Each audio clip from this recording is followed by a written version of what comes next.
Part 1. Heterogeneous Hibernia. Heterogeneous. Adjective. Consisting of dissimilar or diverse ingredients or constituents. Mixed.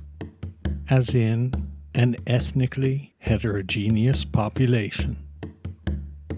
In the first part of this two-part episode, we looked at the American term Black Irish, used to describe dark-complected people with supposedly Irish ancestry. We showed how a folk history claiming that these Black Irish descend from Irish girls and Spanish Armada sailors has almost no credibility. We also took a quick trip through the history of the Irish people as a whole. We explained how the DNA of the Irish has been formed by major waves of invaders, colonizers, and economic migrants over the centuries. Finally, we looked at the people of Ulster in Northern Ireland, a region which supplied a large number of immigrants to America during the 1700s. And having shown what the Black Irish are not, in this episode, we'll focus on what the Black Irish more likely are. And to do that, we'll have to go all the way back to the Normans, Tudors, and Stuarts. But before we do that, a quick word about terminology used in this episode. We've chosen to sometimes use the word gypsy when referring to the diasporic and traditionally nomadic peoples with ancient origins in India. Names given to groups of people with a shared culture or ethnicity are known as ethnonyms. The names people give themselves are endonyms. The names outsiders give to other people are exonyms. The most obvious example of this, in an American context, is the European exonym Indians, used to describe the indigenous peoples encountered during the age of European exploration and colonialism. Hundreds of nations, tribes, and bands obviously had endonyms for themselves and their own exonyms for others. Because of the very nature of colonialism, with mass population movements, pandemics, intermarriage, and a coalescing of many groups, it is often extremely difficult to speak of indigenous peoples by tribal name, with the accuracy due to them. This podcast will always use tribal names where possible. Otherwise, we will use the broad term American Indians for simplicity. The term gypsy is equally complex, not least because it is a term introduced into Europe by the Roma, or gypsies themselves. Upon first entering Europe during the Middle Ages, many Roma portrayed themselves as Egyptian nobility, and were thus referred to as Egyptians in numerous early documents. In English, the term Egyptian was eventually shortened to gypsy. Some, but by no means all members of the modern-day Romani community now find this term offensive, but much like American Indians, there are innumerable divisions and tribes among the Roma, and it can be difficult for outsiders to untangle these complexities. This podcast tries to strike a compromise. When referring to historical Roma, we will tend to stick with terms used at the time: gypsy, Cigano, etc.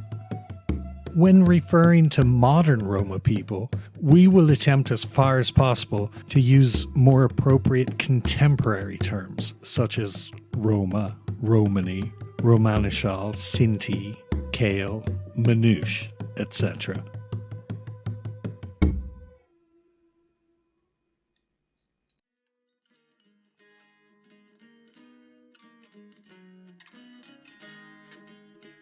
I'm your host, Brian Halpin, and this is Before We Were White, a podcast exploring the hidden history of Heartland America.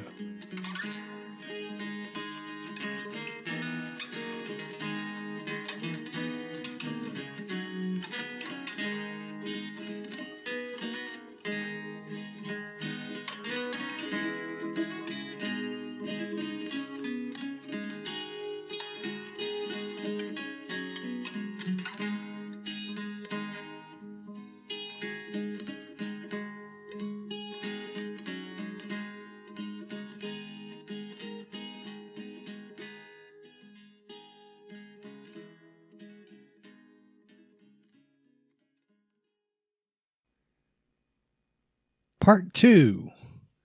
Becoming Black Irish in the Old World. The Black Irish of 1500s Ireland. For thousands of years, the economy of Ireland has been based on cattle. A general deterioration from a somewhat drier climate to the familiar wet weather which prevails today began just over 3,000 years ago. Rain and wind, along with a relatively low number of hot and sunny days per year, makes extensive arable agriculture challenging and, for earlier farming people, dangerously unreliable. But the upside lies in the constant mild temperatures brought north by the Gulf Stream, meaning that for a land lying at such a northerly latitude, Ireland rarely suffers from temperature extremes. While grey skies and rain might make it hard to ripen fruit or protect grain crops, there's one crop which never fails. That supreme crop of Ireland is grass.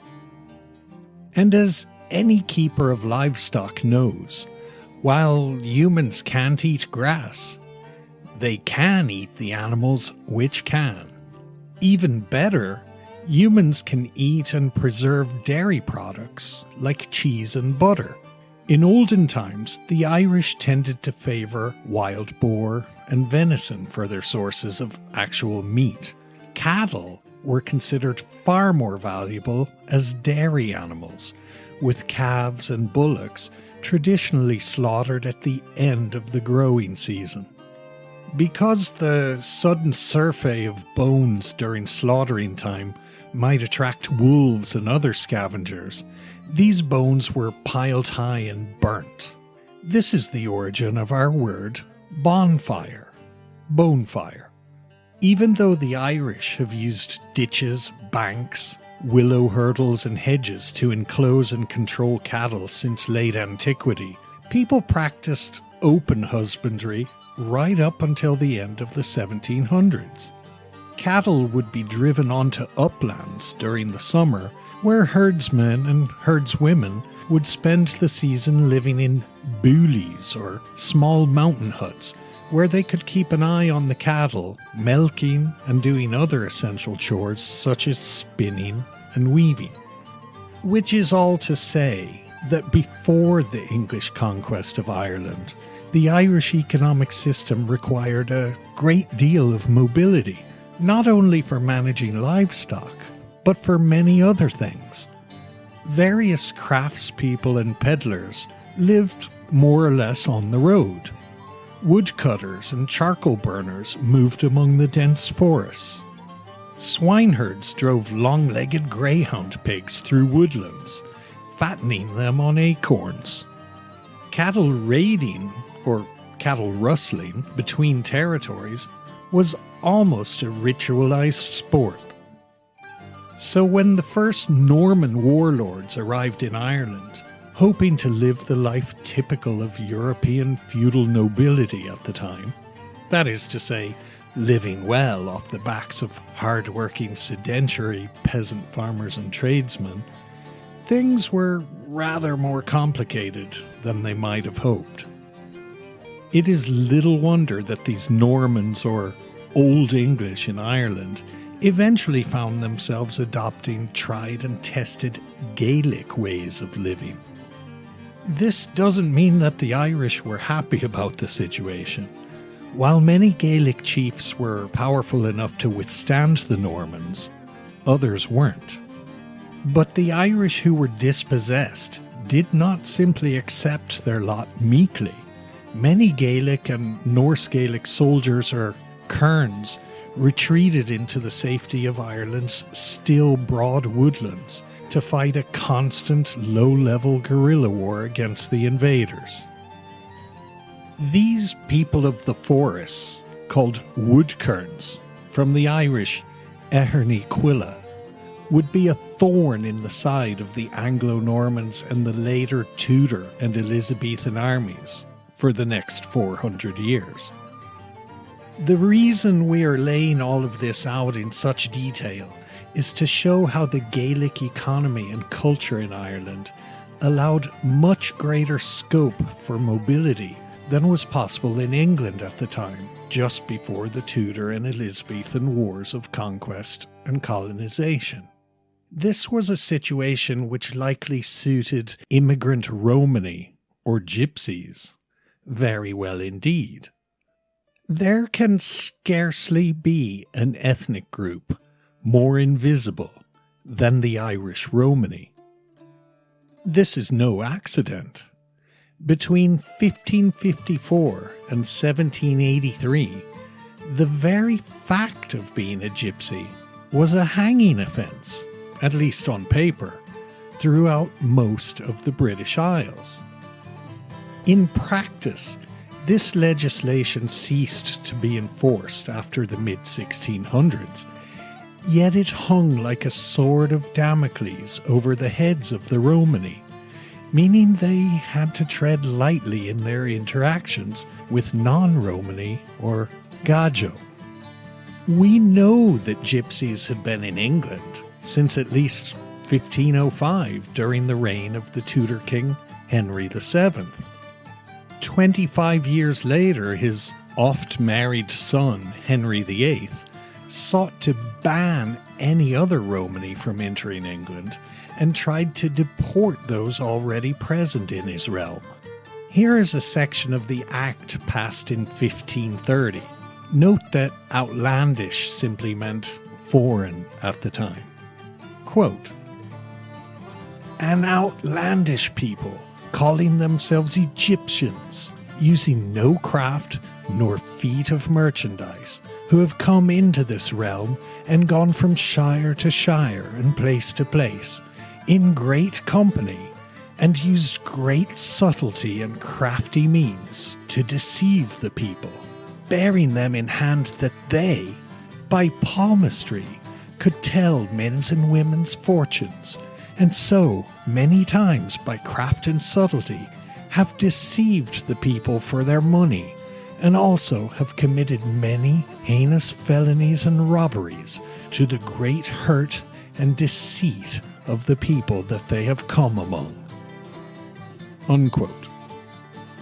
Henry VIII's daughter Mary I passed the Egyptians Act in 1554, making the immigration by any gypsy into England a crime punishable by death. These pieces of legislation were ineffectual for many reasons. First, many local lords liked having gypsies around. Many gypsies were skilled craftspeople, basket makers, carpenters, metalworkers. Second, many gypsies were welcomed as excellent musicians and entertainers. Third, gypsies were a handy source of seasonal labour, for example during the hop-picking season in southern England. Finally, if gypsies in England became seriously concerned for their own welcome or safety in one area or jurisdiction, they simply moved on to another place, like Scotland, or Wales, or Ireland. Borders were porous, and besides, there was no centralized government agency or police force with which to track their changing whereabouts. Gypsies are known to have entered Scotland as early as 1514, a place far more welcoming than England. We hear of Highland lairds having affairs with gypsy women, such as the Macpherson who sired a son by one such woman, acknowledging the boy as his own and rearing him in his own household. This boy would go on to become the famous outlaw Jamie Macpherson of song and legend. Like many other Scots, Scottish travellers and Scottish gypsies moved freely between Scotland and Ireland. A fiant or writ issued in 1541 mentions a company of Egyptians sojourning in Dublin. It is interesting that this first mention of gypsies in Ireland should be in 1541, the year that the English mother of James V of Scotland died. With Margaret Tudor gone, the English no longer bothered to feign respect for the Scottish court, and a vicious war broke out 2 years later, with England attempting to force the union of the Scottish and English kingdoms, the period known to history as the Rough Wooing. If there was any doubt that the Irish were well acquainted with Romany people during the 1500s, consider this snippet from none other than Francisco de Cuellar, survivor of the Spanish Armada ships wrecked off the coast of Ireland. While on the run from the English in Connacht, de Cuellar found temporary refuge with the chieftain of the O'Rourke's of Breffni in modern-day County Leitrim. Quote, "The wife of my master was very beautiful in the extreme, and did me much kindness. One day we were sitting in the sun with some of her female friends and relatives, and they asked me about Spanish matters and of other parts, and in the end it came to be suggested that I should examine their hands and tell them their fortunes. Giving thanks to God that it had not gone even worse with me than to be gypsy among the savages, I began to look at the hands of each and to say to them 100,000 absurdities, which pleased them so much that there was no other Spaniard better than I, or that was in greater favour with them. By night and by day, men and women persecuted me to tell them their fortunes, so that I saw myself continually in such a large crowd that I was forced to beg permission of my master to go from his castle. He did not wish to give it to me. However, he gave orders that no one should annoy me or give me trouble." Unquote. It is very clear from this passage that 1. Irish people were familiar with gypsies in 1588. 2. Irish people already associated gypsies with palmistry and fortune-telling. And 3. Irish people associated gypsies with Spain. And why wouldn't the Irish think that gypsy and Spaniard were virtually synonymous? Although Spanish gypsy or Calais auxiliary soldiers had fought for the Spanish during the Reconquista of Granada in 1492, the Spanish soon began a program of systematic oppression of the Moors, Jews, and gypsies in the reconquered lands. This is why many Portuguese and Spanish gypsies began appearing in the British Isles during the early years of the 16th century. During the mid-1500s, these Iberian Romani would have been the first Spanish people that many English, Welsh, Scots, and Irish had ever seen. Could these people be one source for the people later called Black Irish in America? We'll come back to these Romani of Ireland in a few minutes.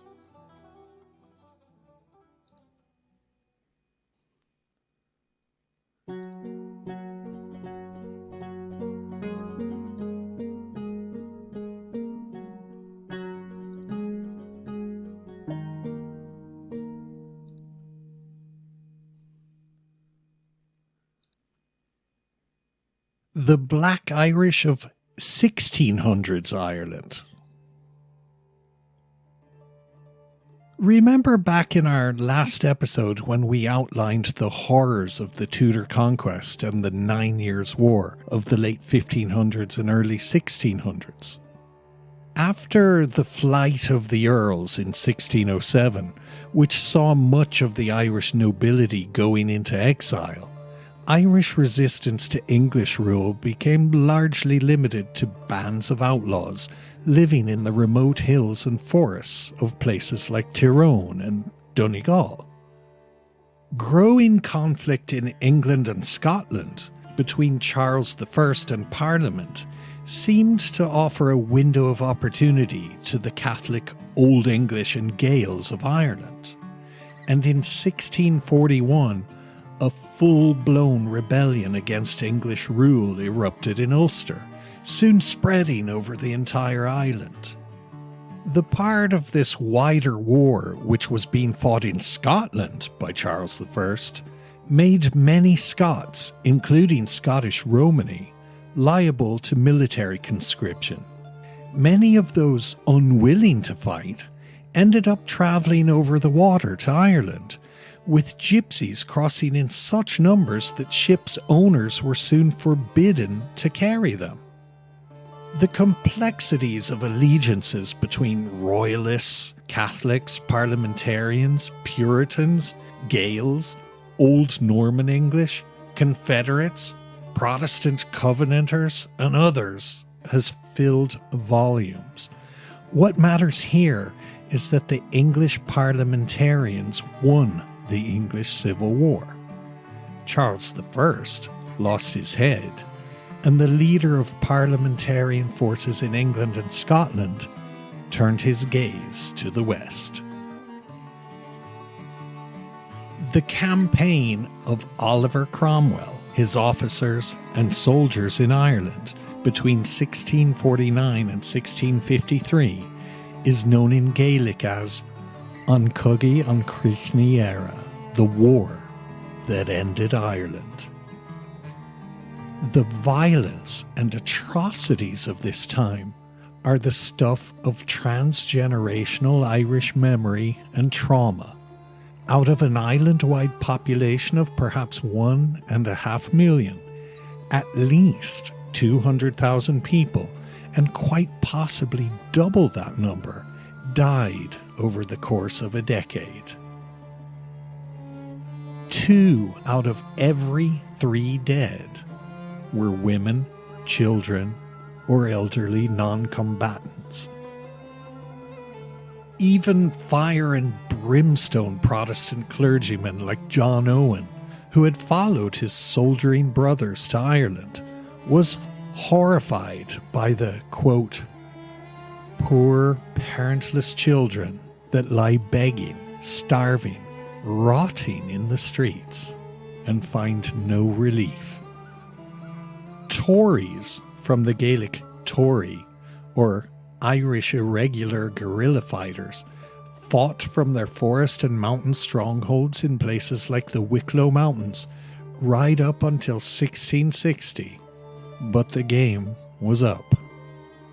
At the outbreak of the Irish Rebellion in 1641, following 30 years of aggressive English and Scottish colonisation, Irish landholdings had been reduced to 60% of the island. 10 years after Cromwell, that share had been reduced to a mere 20%. For the second time in 50 years, Ireland was made a depopulated wasteland, once again haunted by famine and plague. Only one population saw an increase, that of wolves, who gorged on the vast numbers of dead found in fields, in ditches, and along roadsides. The turmoil and population displacements caused by the Puritan Cromwell's New Model Army as it rampaged through Ireland led many historians in the past to characterise this as the point where many Gaels, both gentry and peasant, were put off the land and out on the road. This idea of people being permanently forced onto the road during times of war and famine has prevailed in the Irish consciousness into modern times, but this view fails to understand the mechanics of colonialism. As the English confiscated Irish lands, gaining legal title to said land, it was first and foremost the Irish landowning upper and middle classes who became dispossessed. These now landless upper and middle classes did not, however, take to the road. Many were relocated to less desirable lands west of the Shannon River. Large numbers emigrated to the Caribbean or America. Still others took ship to the continent, where they served as soldiers under various Catholic monarchs. But any impoverished members of the underclasses who had managed to survive the ravages of war attempted to eke out an existence as they always had. Those who had farmed the land before Cromwell continued to do so, but were now answerable to new English-speaking tax and rent collectors, masters, landlords, and lords of the manor. Those who had lived a peripatetic existence also continued to do so. Blacksmiths and tinsmiths, peddlers, show people, dancers and musicians, herbalists and healers, cattle drovers, charcoal burners, woodsmen, basket makers, fish and eel sellers, rabbit and wildfowl poachers, horse and pony dealers. The birth of the industrial age saw ever greater numbers of the settled Irish peasantry and labouring classes drawn into the emerging industrial economy, where they became in many ways indistinguishable from the industrial working classes of lowland Scotland or England. Dublin became the second most important city of the emerging British Empire, and lines between working-class Irish, Scottish, Welsh, English, Jewish, French Huguenot, Palatine German, Flemish, and many other urbanized peoples became blurred. But the walking people, unlooked shul, the Minceri, kept walking, as they always had. After Irish independence in the 1920s, Irish settled people needed a way to explain the existence of the Pavy, or Irish travellers, a people who now seemed alien and strange to people so assimilated into British ways of living. And thus was born the widespread view that settled people were the normal Irish, with travellers being some kind of transgressive outliers, a sort of degenerate Irish brought into being by adverse historical events. The Pavy were now described as once normal Irish people who had been put out on the road. This false folk history was often lent official support by the Irish government, culminating in the notorious 1963 Report on Itinerancy, which characterized Irish travellers as a problem to be solved by assimilation and by the criminalization of nomadism itself. There is an internet meme, which many listeners may have seen, showing a deer standing in the middle of a road with dark forest on either side. This meme challenges us to consider that the deer is not so much crossing a road, but that a road is crossing the deer's forest. In a similar way, it can be said that Irish travellers are an ancient group of Irish people who managed to maintain some semblance of their older way of life, while settled Irish people became integrated into a British social system and economy, a way of life which was being enforced upon them by an occupying colonial power. Genetic studies and DNA projects carried out in Scotland and Ireland confirm a genetic divergence of the Pavy community from the majority Irish population sometime around the 1500s and 1600s. Instead of seeing this time between the 9 Years' War and Cromwell as the point where travellers left mainstream Irish society, perhaps we should see this as the point where most settled Irish people were forced to become part of mainstream British society, and it is they who left the Pavy. There can be absolutely no doubt that due to shared lifeways, there's been substantial intermarriage between the Irish traveller and Irish Romany communities over the past 450 years. And incredibly, the surnames of many of these Black Irish survive to this day among the people of southern Appalachia. We'll visit some of these families towards the end of this podcast.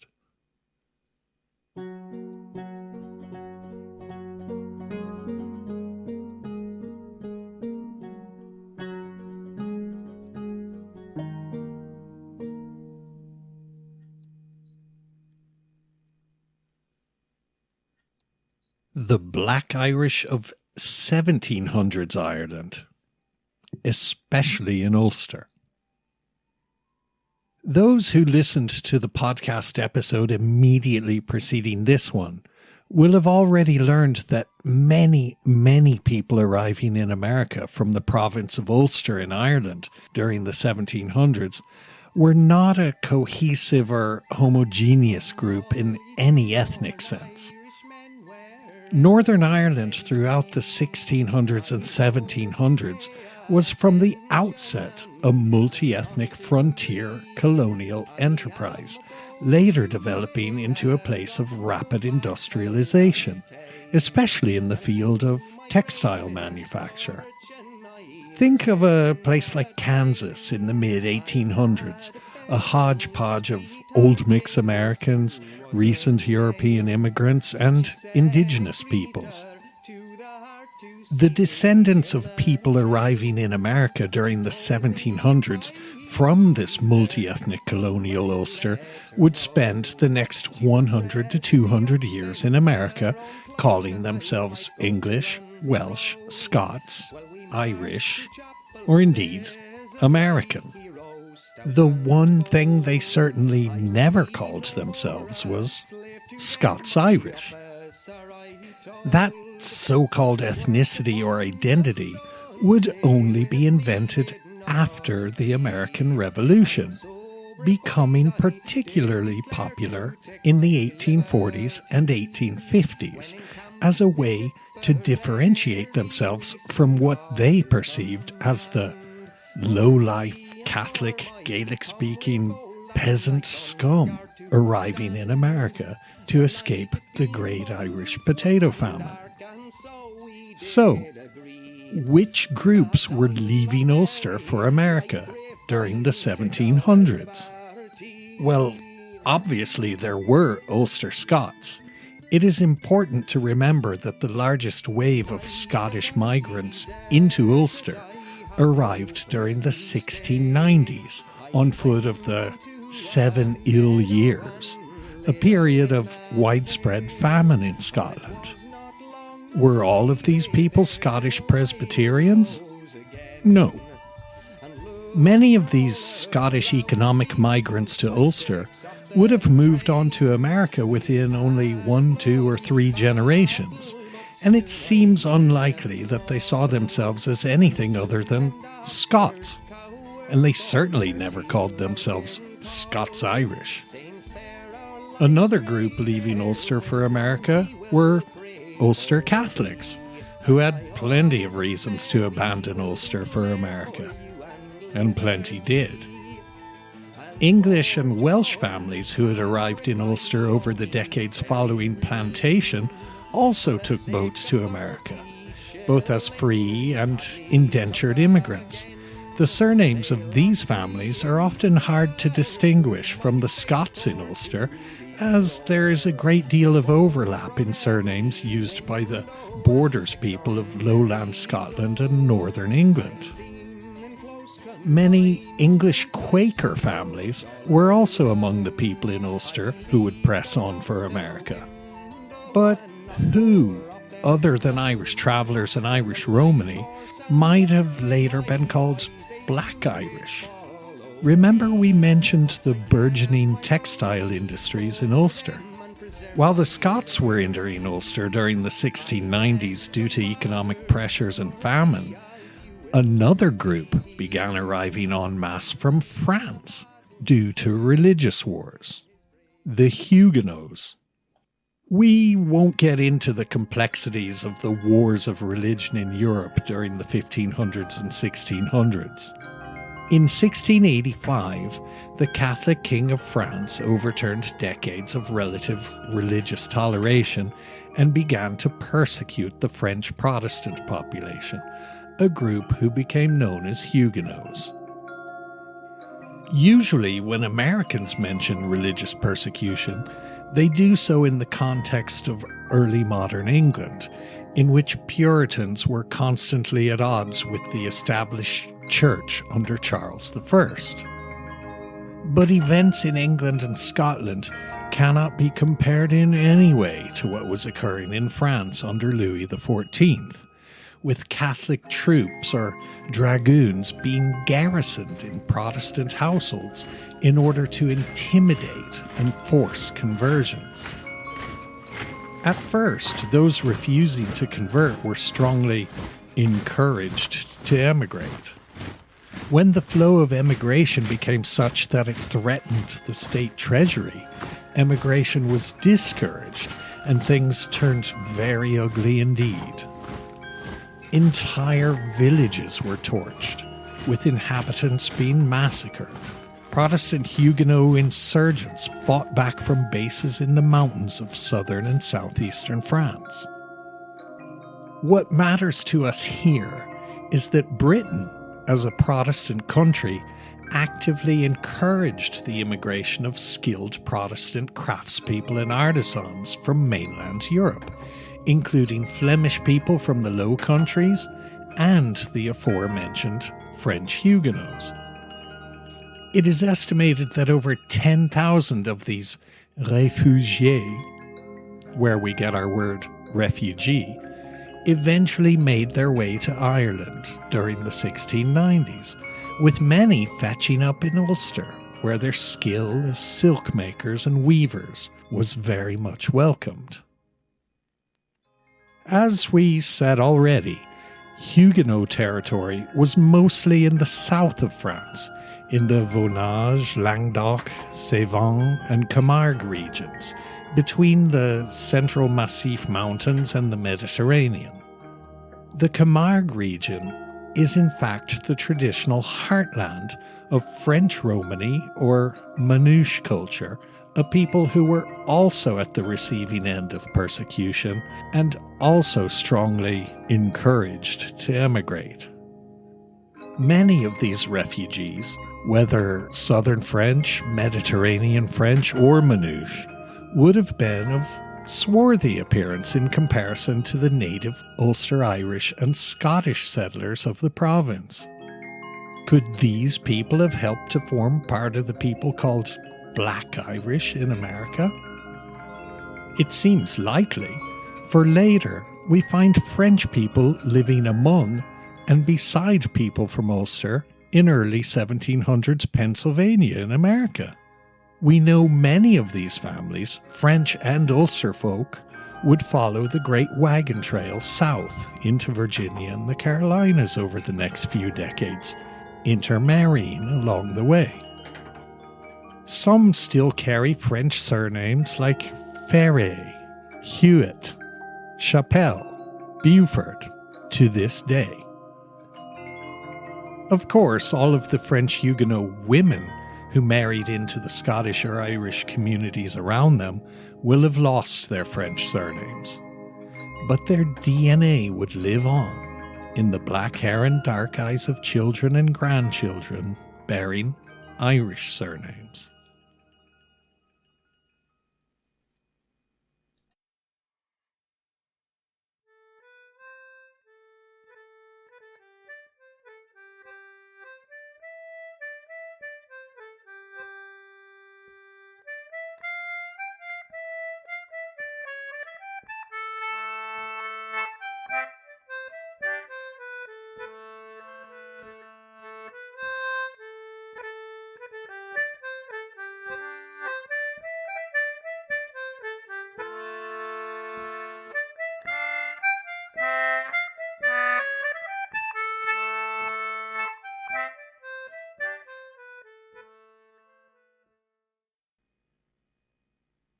Part 3.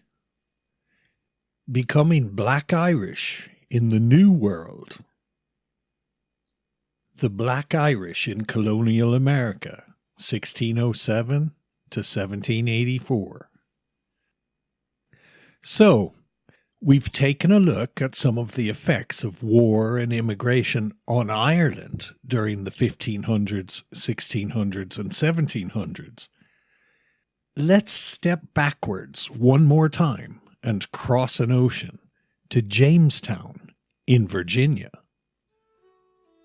Instead of seeing English attempts to plant colonies in America as a standalone enterprise, we should look at it as being part of an ongoing process of colonial expansion begun by the Tudors and continued by the Stuarts on multiple fronts.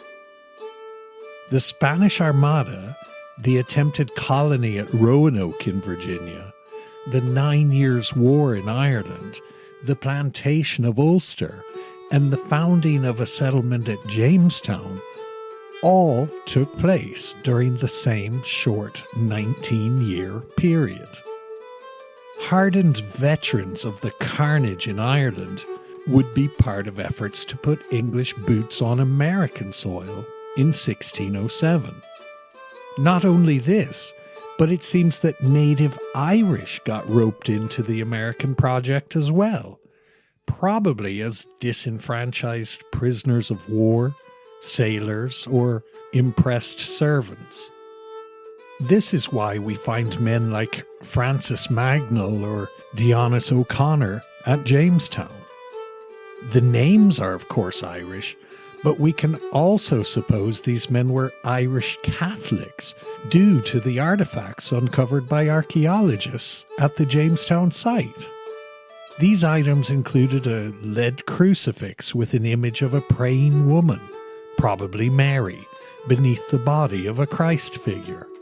Archaeologists also found faceted jet beads, characteristic of 17th century Catholic rosaries, and a copper alloy medal showing Mary's crowned head surrounded by 7 stars, a design seen later in Catholic miraculous medals commemorating claimed apparitions of the Holy Virgin. Men such as these were only one tiny part of a slow but steady stream of Irish immigration into the American colonies long before the mass immigration caused by the Irish potato famine of the 1840s. This was a stream of Irish immigration also wholly unrelated to the waves of immigration from Ulster to Pennsylvania, South Carolina, and Georgia. Some made it to America relying on their own resources. Others were transported by the British state against their will as petty criminals, beggars, vagrants, convicts, or prisoners of war.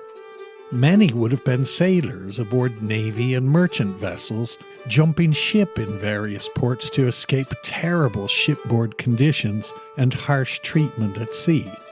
Still others, both men and women, arrived as indentured servants.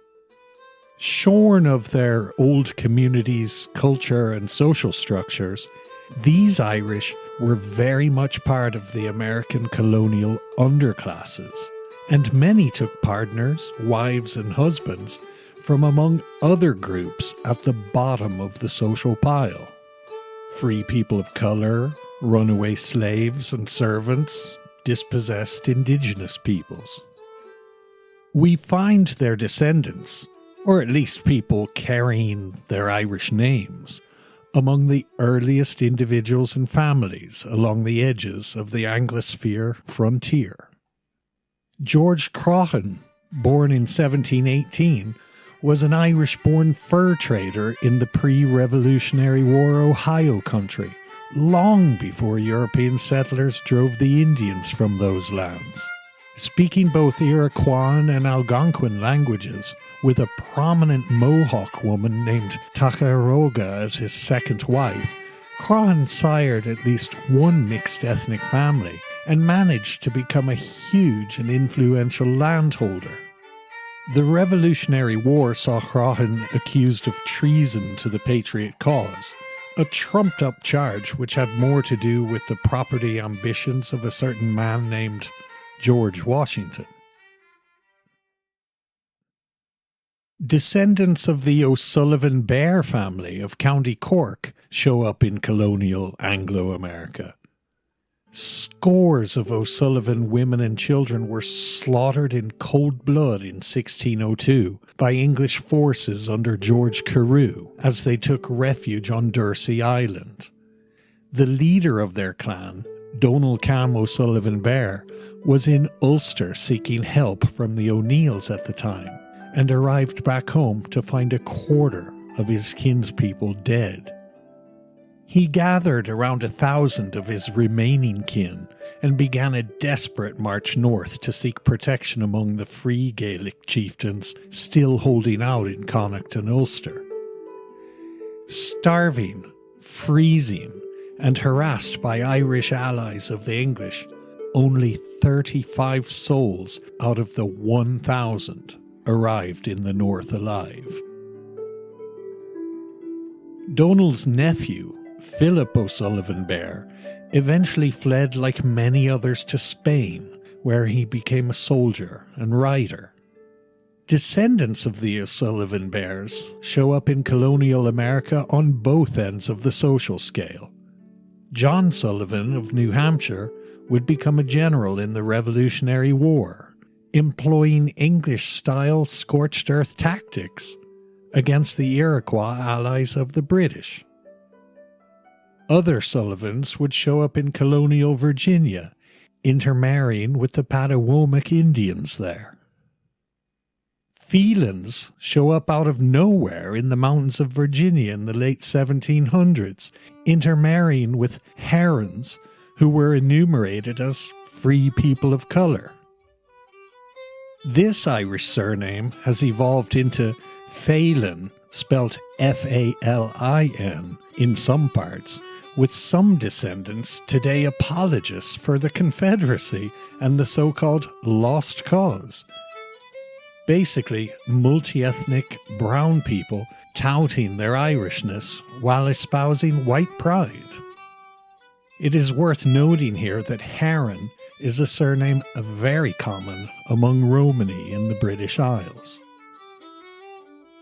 A John Tully, born in 1770, pops up in Cumberland County, North Carolina, and some of his descendants today carry a QY DNA haplotype, a type usually associated with indigenous Americans, not Irishmen.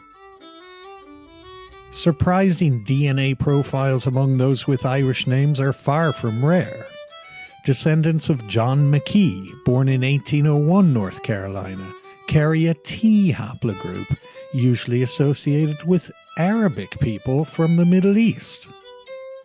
Southern Appalachia and the Carolinas are full of families who might qualify as Black Irish, in the sense of having deep roots in colonial-era America while being clearly multi-ethnic and bearing an Irish surname, and not being traceable descendants of so-called Scots-Irish. We find Hogans and Higgins people, Kennedys and Connollys and Moynahans, who've morphed into Canadays and Connollys and Mooneyhams.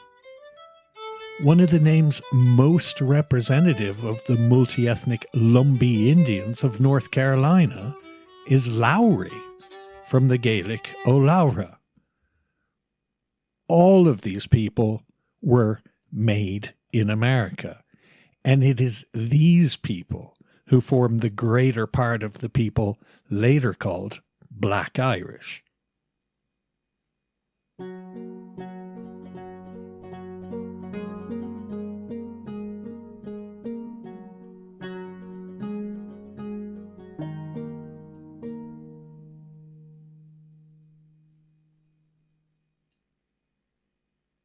The Black Irish of the Caribbean. In the previous section, we mentioned the fact that many Irish people entered America involuntarily as transportees, especially in the aftermath of the Confederate Wars and the Cromwellian subjugation of the entire island of Ireland during the 1650s. Thousands upon thousands of newly dispossessed and landless Irish people arrived on Caribbean islands such as Barbados, Jamaica and Montserrat during and immediately after the time of the Cromwellian Protectorate.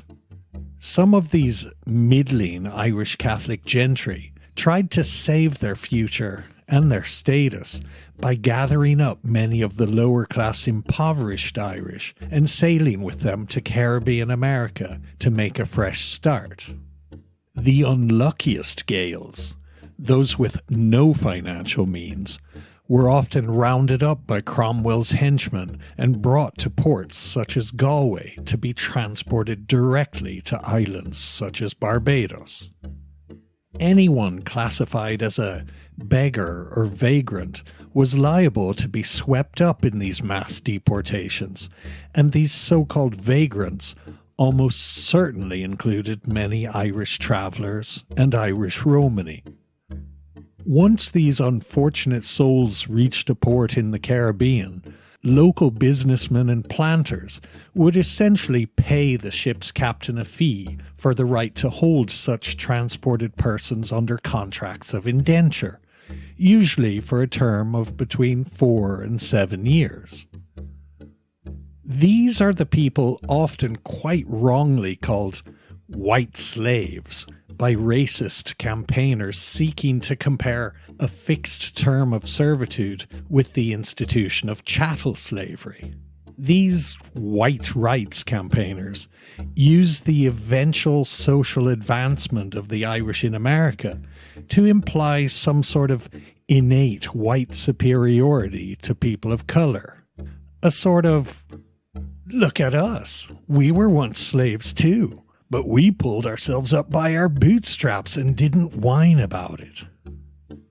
Indentured servitude could be hell, and often was, but to compare it to chattel slavery and the ongoing legacy of hereditary slavery and racism is simply ignorant.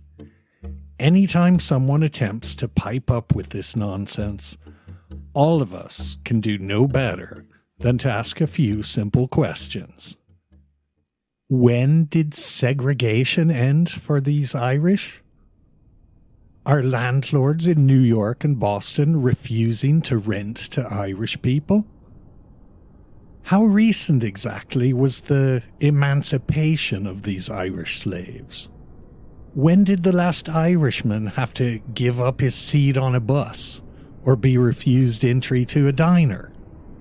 When was the last time police had to hold back a baying mob to allow an Irish girl to enter the front door of her local school? When was the last Irishman lynched for dating a non-Irish white girl?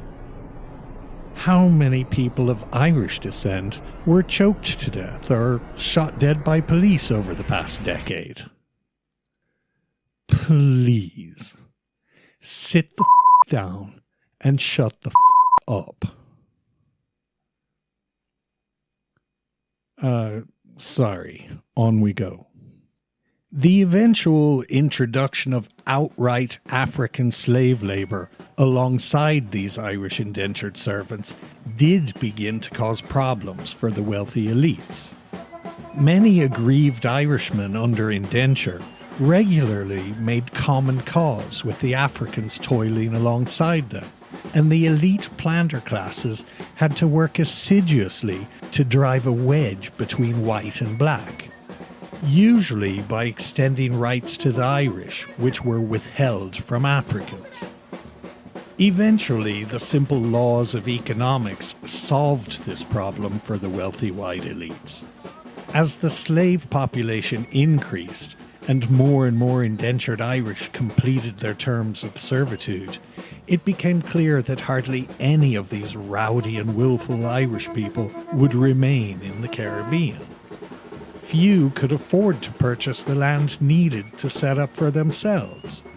The profitability of sugarcane plantations now being run mostly with slave labour on such relatively small islands had driven real estate prices skywards. Simply put, there were far better opportunities in places like Virginia and the Carolinas. The poorest of the poor, those unable to even find the money to leave, formed small communities known locally in the Caribbean by various somewhat pejorative names.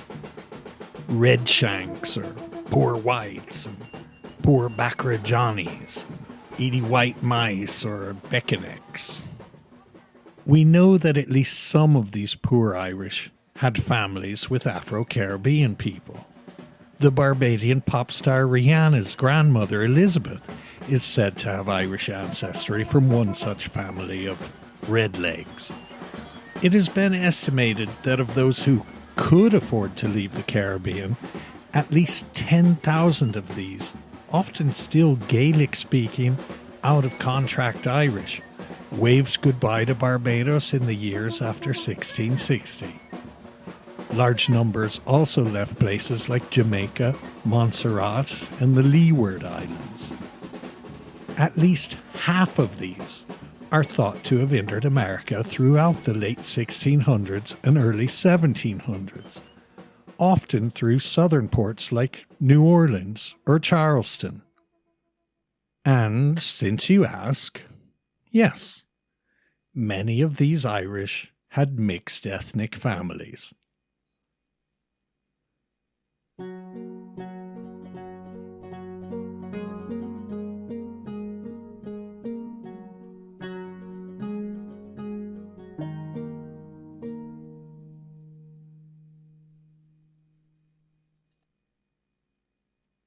Black Irish Catholics in Exile, 1690 to 1745. Meanwhile, back in the British Isles, England's domestic problems continued to reverberate across the Irish Sea. Oliver Cromwell's death saw Charles II, son of the King Charles I, executed by Cromwell's parliamentarians, restored to the throne in 1661. The death of Charles II in 1685 caused a succession crisis, for the next in line to the throne was Charles's brother James, who had converted to Catholicism years earlier. Long story short, the old disputed ground of Protestant versus Catholic, Parliament versus monarchy was contested again, and the Protestant William of Orange was invited by Parliament to usurp the throne held by James. As regards Ireland, this Jacobite Williamite War of 1689 to 1691 was more or less a rerun of the Confederate Wars of the 1640s. While the Scots and English fought for a myriad of reasons, for the Irish it was more simple: a struggle for ethnic and religious rights and a chance to reclaim lands stolen by the English. The Irish declared for the Catholic Stuart King James II, and the decisive battle against William was fought on the 1st of July, 1690, near the Boyne River, on Irish soil. James and his supporters were defeated, and the Irish would have to wait until 1921 to regain a measure of freedom from English rule. Just as in the aftermath of the 9 Years' War, the Confederate Wars, and the Cromwellian War, many irregular soldiers waged a doomed guerrilla campaign during the wider conflict, and even for a brief time after the defeat of the Stuart army in the field.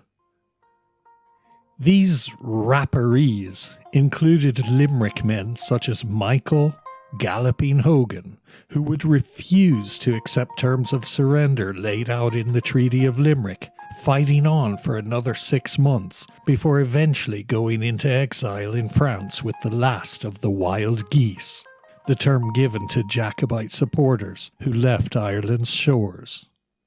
Michael Hogan was right, too.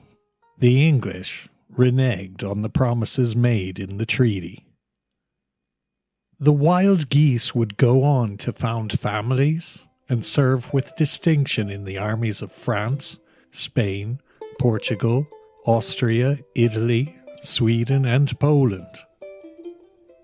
Michael Hogan himself would go on to help the Portuguese beat the Spanish at the Battle of Campo Mayor in 1712, retiring in that country and raising a family with descendants in Portugal to this day. The O'Higgins family of Sligo and Meath, dispossessed a generation earlier by Cromwell, would see later descendants such as Ambrosio O'Higgins serve as royal governor in Chile, while his son Bernardo O'Higgins would fight in the war for Chilean independence, becoming Chile's first head of state following success in that struggle. Sons of the Jacobite Hennessy and Old Norman Nagle family of Cork would serve in the French military, with one grandson, Richard Hennessy, becoming the founder of the world-renowned company producing Hennessy Cognac. Closer to colonial America, John Riley would pledge his service to Spain, and his grandson, Alejandro Riley, would serve in Puerto Rico, Cuba, and Spanish Louisiana, where he abolished Indian slavery and put laws in place allowing for the easier manumission of slaves. Laws also allowing enslaved Africans to purchase their own freedom. 5 or 6 years after the 1691 Treaty of Limerick, a girl would be born in Cork to a servant woman named Mary Brennan, who had been made pregnant by her employer, a married lawyer named William McCormack. Having enraged the family of his lawful wife, William left Cork for London, bringing his young daughter Anne with him. For reasons unknown, McCormack chose to dress and raise his daughter as a boy, training her to be a legal clerk, but now calling her Andy. McCormack made contact with the girl's mother, Mary Brennan, and together the three of them emigrated to South Carolina, where Mary would die when Anne was only 12 years old. Anne's father, by now known simply as William Cormack, eventually accumulated a sizable fortune through the mercantile business. But without her mother, Anne soon fell in with the wrong crowd. A sailor and small-time crook began courting Anne, most likely with his eye on a sizable dowry. Father and daughter became estranged, and Anne was kicked out of the family home. She married her ne'er-do-well boyfriend, and the two of them struck out for the Bahamas, where Anne would fall in with an even wilder crowd. She became pregnant by another sailor who had caught her eye, and when her husband refused to grant her a divorce, she simply ran away to sea with her new beau, keeping the married name she took from her first husband, James. Her second sailor lover was none other than John Calico Jack Rackham, and this lively Irish girl would be known to history as Anne Bonny. That Anne Bonny, Irish pirate of the Caribbean. While only some of these aforementioned Irish exiles and emigrants have any direct bearing on the people later called Black Irish in southern Appalachia, they are included here to illustrate the ethnic fluidity, range, and influence of Irish people in places far from their tiny island homeland.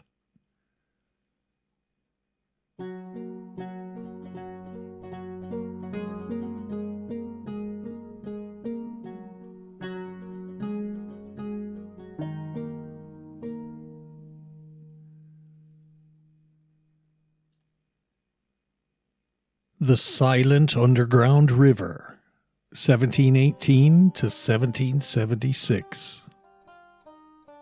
Emigration of people other than the so-called Scots-Irish continued from points all over Ireland via ports in Dublin, Belfast, Cork, Galway and Derry throughout the 1700s.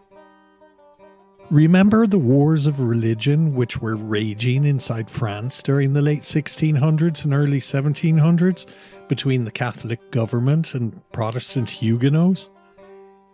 The exact same William of Orange who had deposed James II and defeated his forces in Ireland was simultaneously leading a grand alliance against Louis XIV of France on the European continent.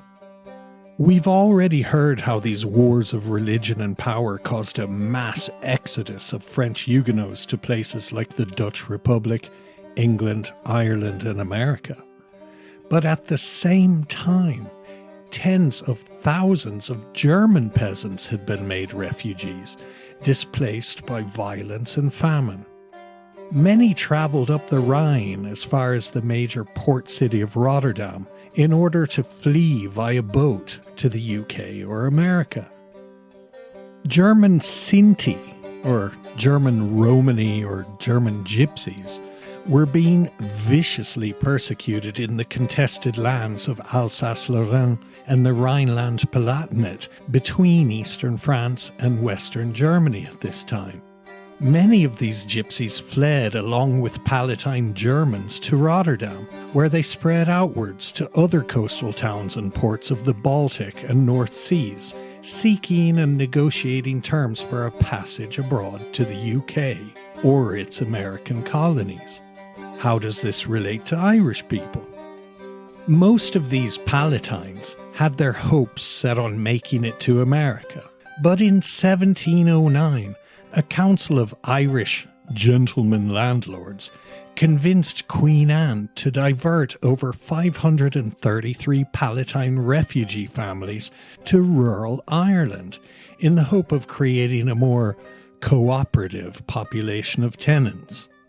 These poor Palatines, as they were called, were allowed to pay rates of rent far below that of their Irish neighbours.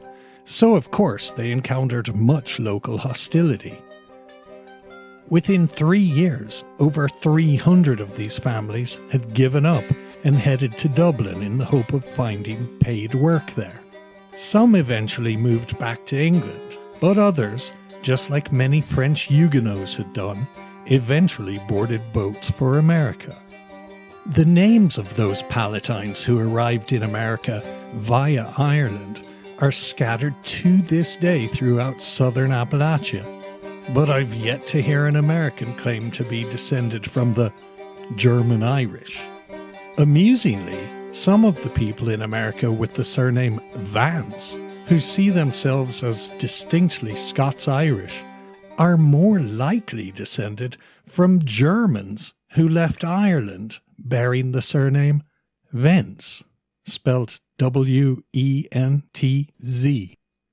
Analysis of surnames and contemporary descriptions of the swarthy appearance of these Palatines leave little doubt that many Jewish and Sinti people must have been among their number. One final point regarding immigration to America from Ireland prior to the 19th century. Every uprising, rebellion, or war fought on Irish soil had created orphans, widows, invalids, beggars, and paupers. The Irish under the British colonial heel became part of the mass of people around the world perceived by the English as lesser humans, belittled, demonized, and demeaned, along with Africans, Moors, Asian Indians, Chinese, and many others.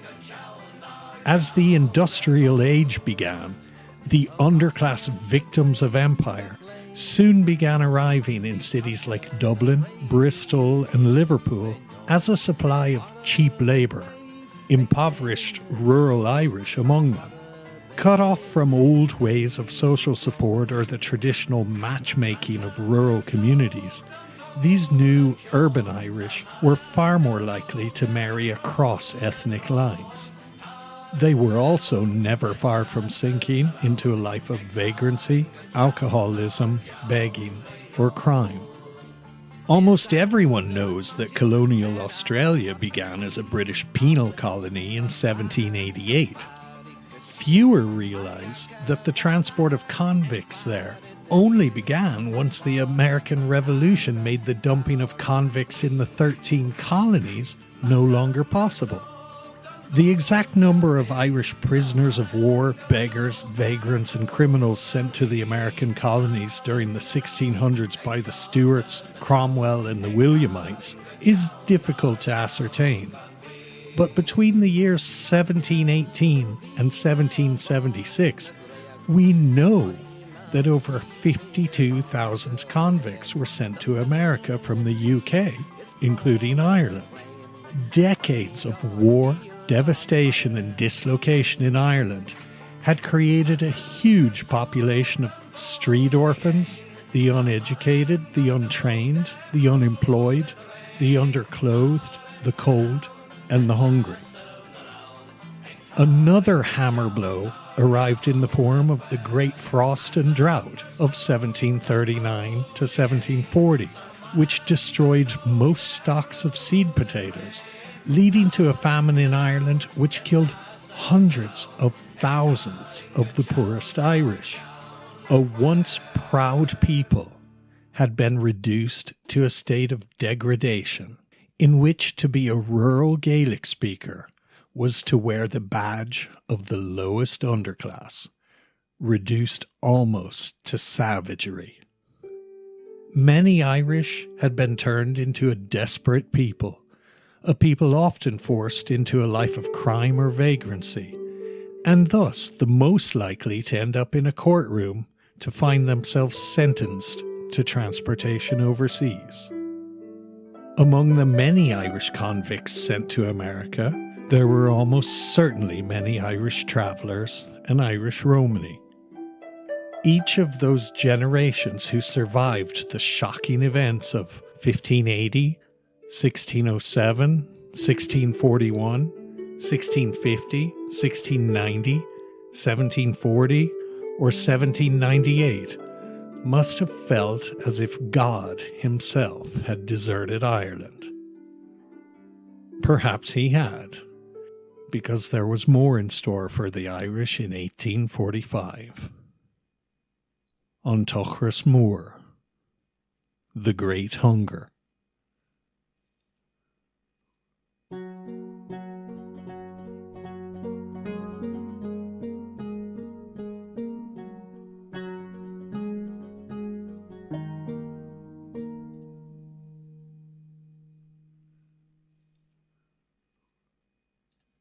The Great Hunger of the 1840s. By the late 1700s, even the Presbyterians of Ireland, including those in Ulster, were sick of the high-handed governance of Ireland by a tiny Anglican Protestant minority. A minority which treated Ireland as little more than a milk cow for sustaining the interests of England. For one great moment, inspired by the ideals of the American and French revolutions of 1776 and 1789, Protestant and Catholic stood united, and one last great rebellion against English domination took place in 1798.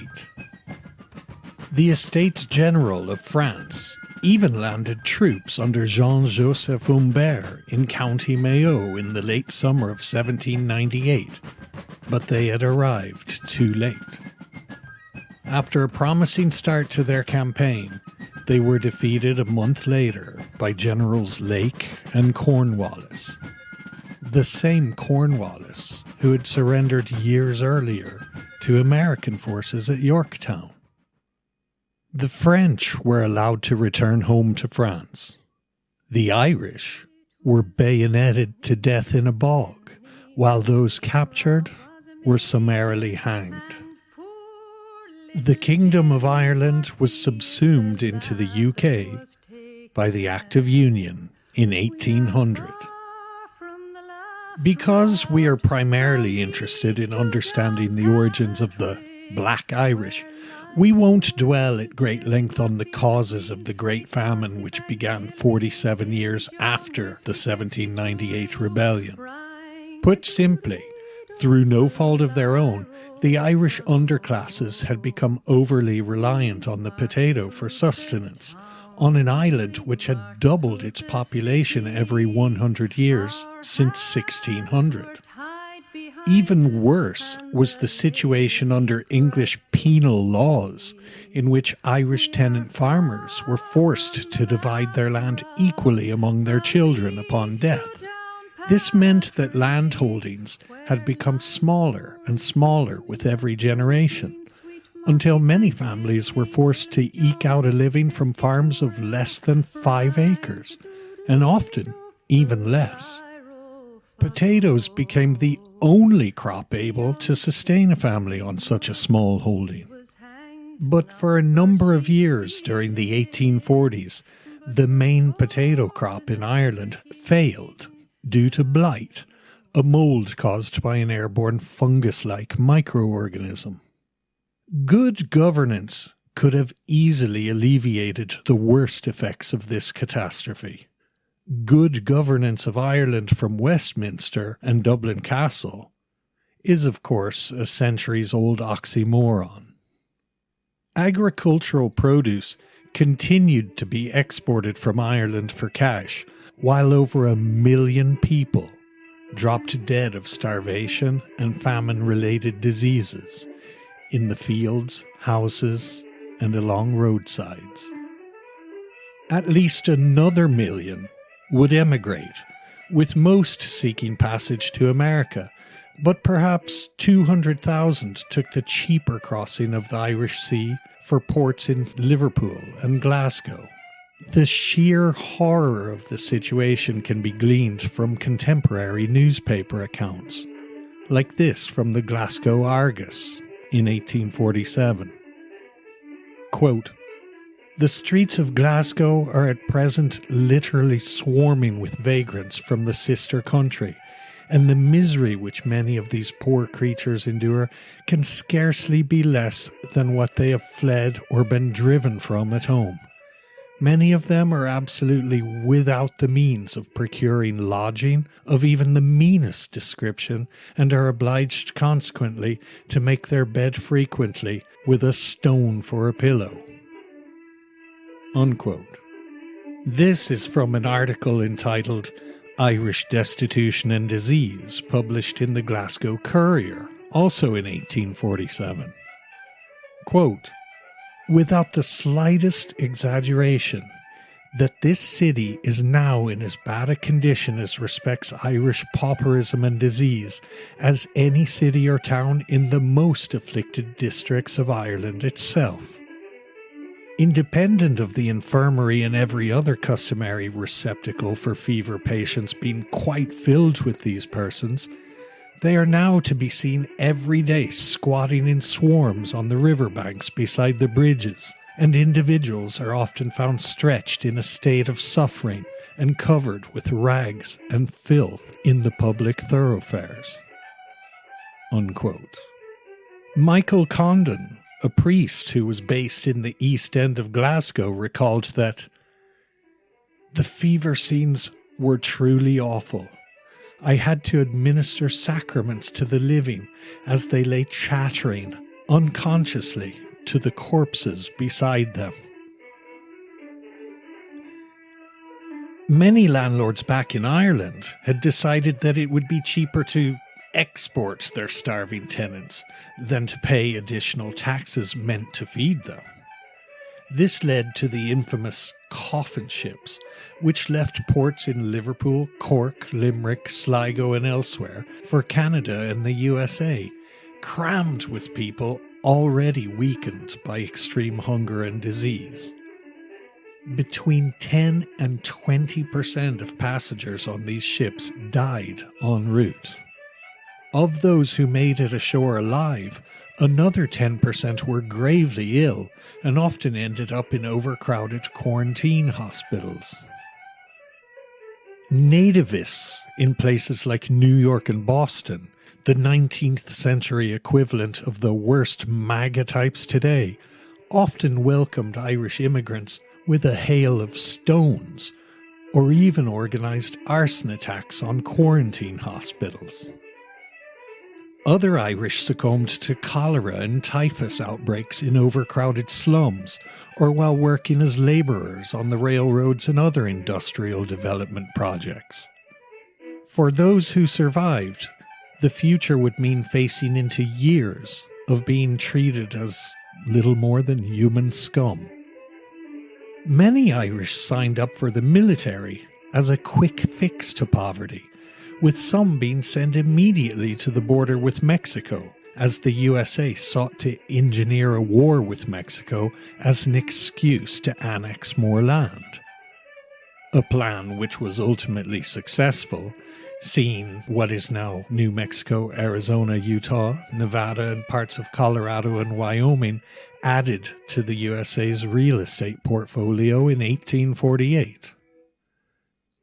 It is little wonder that many Irish immigrants saw the American state and the American army, with its bigoted Protestant nationalism, as little better than the UK, which they had just escaped. Soldiers such as Sean Porrig O'Reilly of County Galway switched sides, forming the Battalion de San Patricio, or St. Patrick's Battalion, which fought with great distinction for the Mexican cause.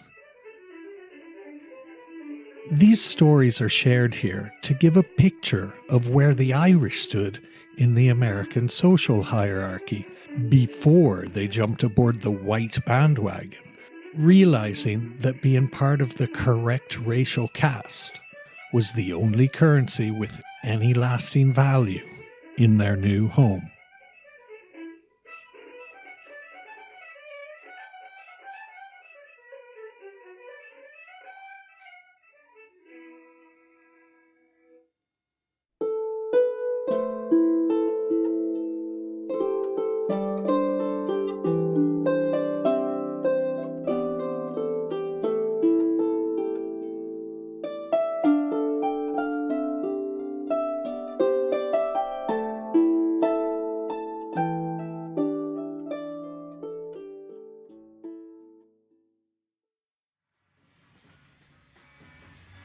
That's what you got to measure up to, lads. Do you not think, What? well, like, maybe we're a little white for that kind of thing? Do you not get it, lads? The Irish are the blacks of Europe, and Dubliners are the blacks of Ireland. And the Northside Dubliners are the blacks of Dublin. So say it once, say it loud. I'm black and I'm proud.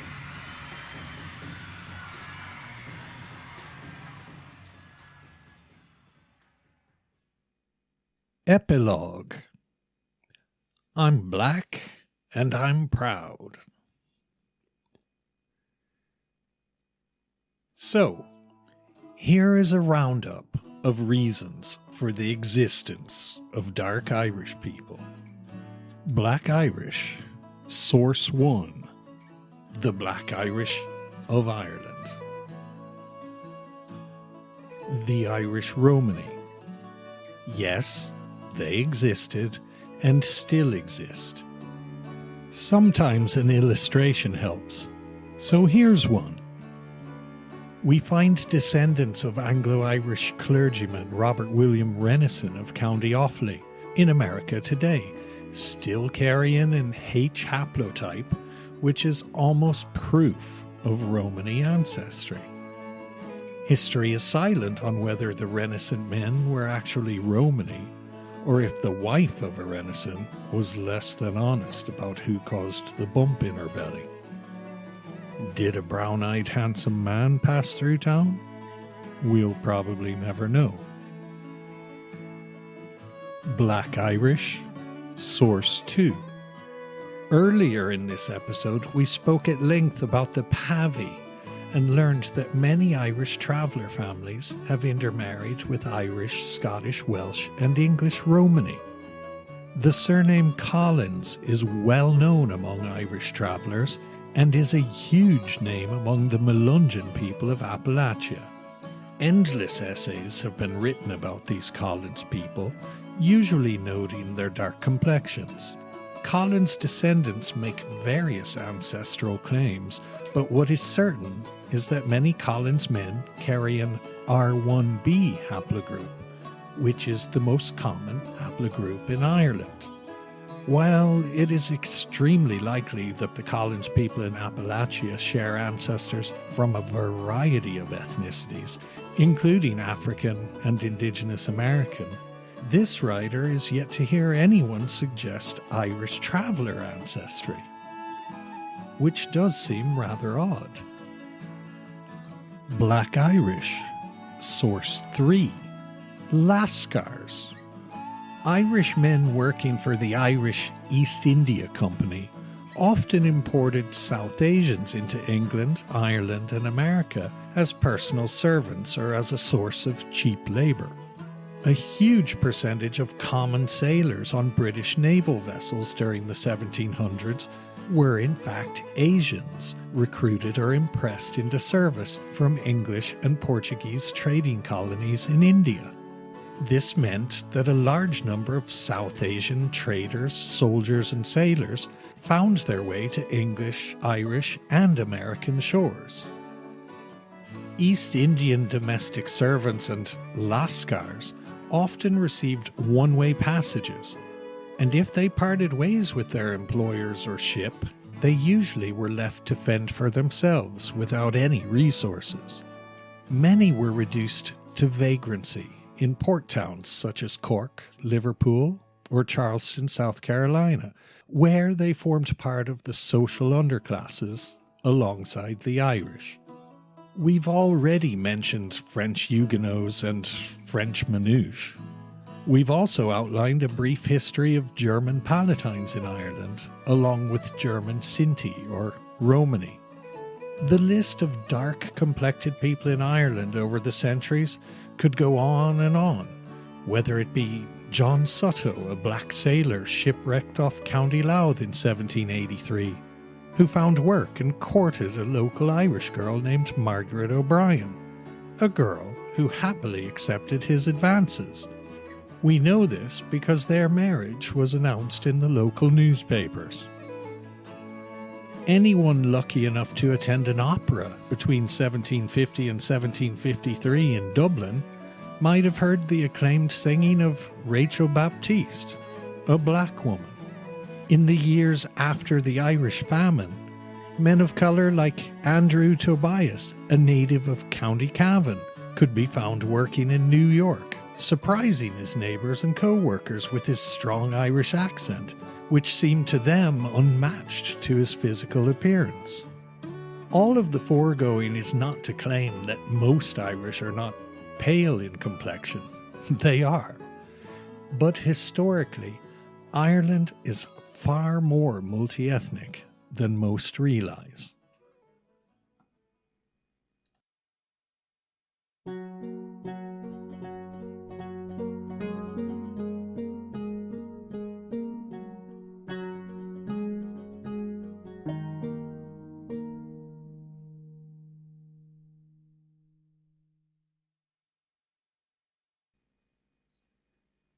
And to the final part of our roundup, becoming Black Irish in America.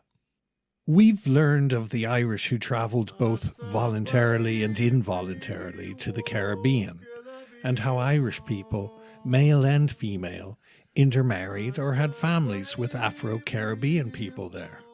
We've heard about the Irish in Spanish and French America. But Anglo-America was in no way exempt from inter-ethnic mingling. We might mention the extraordinary family of Michael Morris Healy, a man born in County Roscommon in 1796, who became a successful cotton planter in 19th century Georgia and sired a number of children by an enslaved woman he had purchased. While this could have easily been a familiar and bleak story of sexual exploitation, something different occurred. Michael Healy came to love his partner and their children deeply, so much so that he sent his children north to be educated. It was illegal under Georgia law for Healy to free his wife or children, either while he lived or by manumission in his will. The mixed ethnic Healy children achieved a number of firsts. Patrick Francis Healy becoming the first part African president of Georgetown University. His brother Michael Healy became the first part African to command a U.S. Coast Guard ship. Another brother, James Healy, would become the first part African Catholic bishop in America.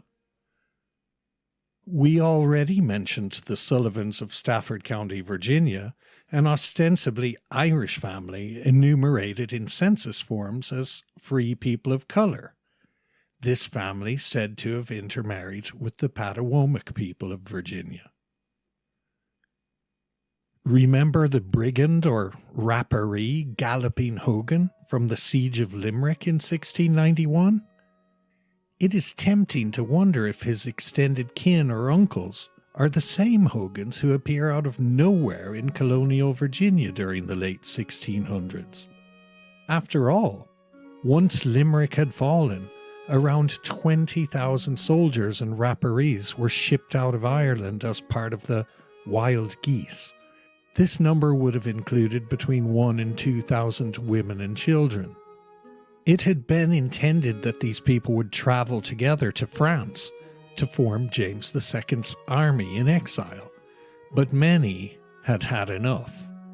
Contemporary witnesses noted that at least some Jacobite soldiers had to be forced on board ships when they learned of their destination. This is understandable, as lower rank-and-file soldiers were not allowed to bring their families, nor even travel home to tell their families where they were going. It is said that many deserted while en route from Limerick to Cork, the port where ships bound for France awaited them. Did many of these men prefer to find a ship bound for America?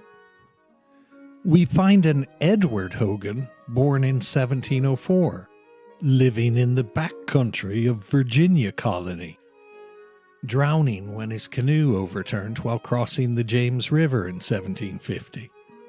His son William Hogan was said to have married an Indian woman, while another son, Edward Jr., was an illiterate slaveholder with a household including free persons of color. Elsewhere, another man bearing this surname, Harrison Hogan, was born in 1816 in Kentucky and died at an advanced age near Bull Creek, Indiana. While it's not quite on the same level as refusing to surrender the city of Limerick, this Hogan, at the age of 70, held off a number of lawmen at the end of a shotgun from his fortified flatboat on multiple occasions.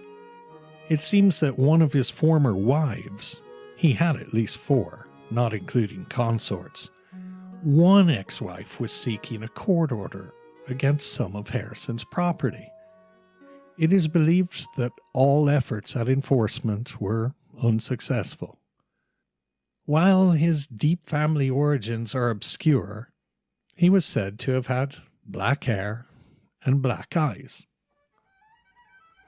One last Irishman is worth a mention, Brian or Bryant Ward, a trader among the Cherokee during the 1700s.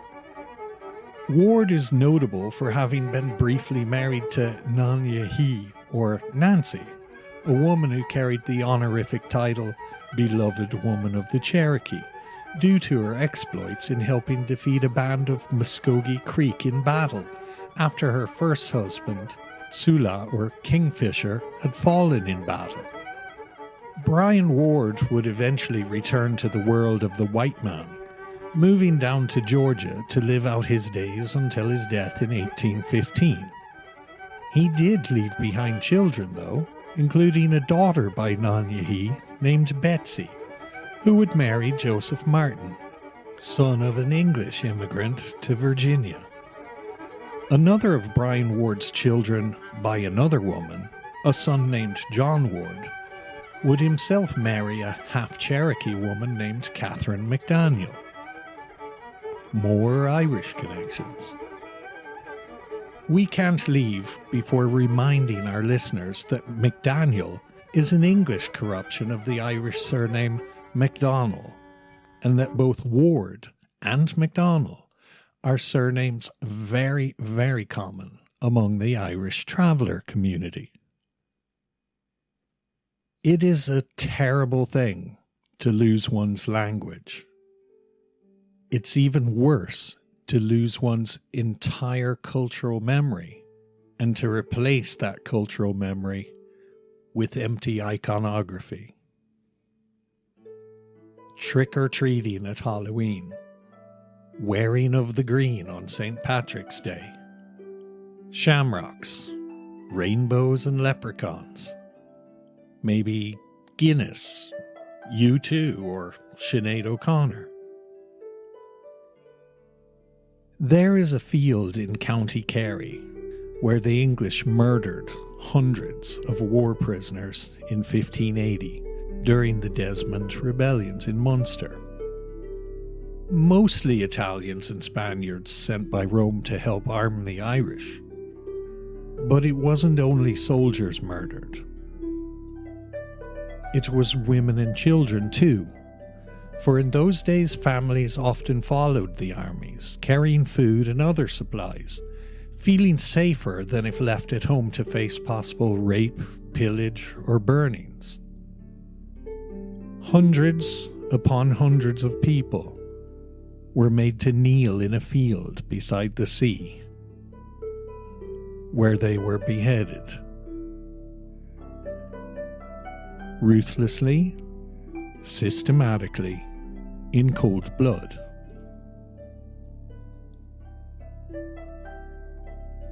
It is said that the executions took over 2 days. A few of the select had their arms broken with irons and were left to scream in pain for a day before being hanged. And no, there were no Spanish survivors to settle down among the local Irish and raise black-haired families. Today, American tourists go by in buses, doing the Ring of Kerry, passing little townlands and place names like Gordagerry and Gordnagan, both anglicised versions of Gaelic names. The English colonisers who arrived later in the aftermath of the 9 Years' War didn't even speak Gaelic enough to know what the locals were saying. They just wrote it down as they heard it. And they didn't bother to erase it, because they didn't value the colonised enough to care why they called certain places by certain names. Gordagerry is Gordagerry, Field of the Cutting.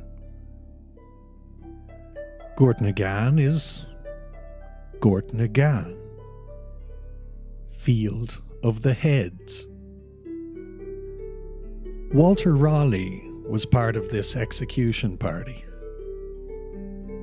He had his poet friend Edmund Spenser along with him, much like the pants-wetting biographer of English Bob in Clint Eastwood's revisionist western film Unforgiven. And in another major film, Spenser's Good Queen Bess gets to be played in resplendent glory with great sympathy by the estimable Cate Blanchett, as though the life of Queen Elizabeth was a tragedy of unrequited romance, played out to the rustle of silk and the sound of lutes. As if this English monarch was not complicit in, or somehow unaware of, the horror her regime was visiting upon Ireland. Yet her letters and correspondence make very clear the nature of her ruthless ambition. And just as the time of the Tudors has become little more than material for endless costume dramas, being Irish American has become little more than a small list of symbols and ciphers meant to represent something once concrete, which is now lost and forgotten. And for some people, yeah, being Irish has become little more than a badge of whiteness. 1580, 1607, 1641, 1650, 1690, 1740, 1798, 1848, 1867, 1916. Every generation of Irish people for 500 years has risen up in rebellion against colonialist oppression. Not once in those 500 years did the Irish define themselves in terms of skin color. By culture, yes. Language and law, yes. By loyalty to clan or chief, yes again. By religion and homeland, oh yes. But never by complexion. That could only happen in race-obsessed America. So for certain Americans, being Irish sometimes includes a claim of Black Irish ancestry, but with no real sense of what that might actually mean. Pick a name. Begley, Barry, Kennedy, Collins, Conley, Doherty, Dunn, Higgins, Hogan, Lowry, McDaniel, McGuire, McMahon, Mullins, Murphy, Riley, Rourke, Ryan, Sullivan, Sweeney, Ward. The list goes on and on. These are common surnames from places like the Carolinas and Southern Appalachia, where being Black Irish might mean any number of things. Being part African or Afro-Caribbean. Being part French Huguenot or Manouche. Having Lascar ancestry from India. Having Paddywhackery or Cherokee or Iroquois or other indigenous ancestry. Having Palatine German ancestors who were German Jews or German Sinti. Having Irish traveller or Irish Romany ancestors who were transported to America. Or being related to the Lumbee Indians or the people called Melungeons. Just don't mention white pride or the Spanish Armada.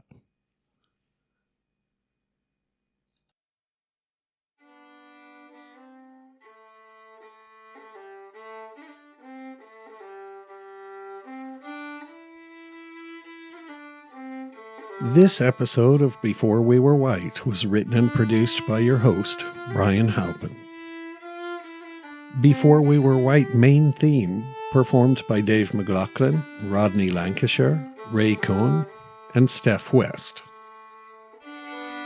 Visit the Before We Were White YouTube channel for bonus content related to each episode.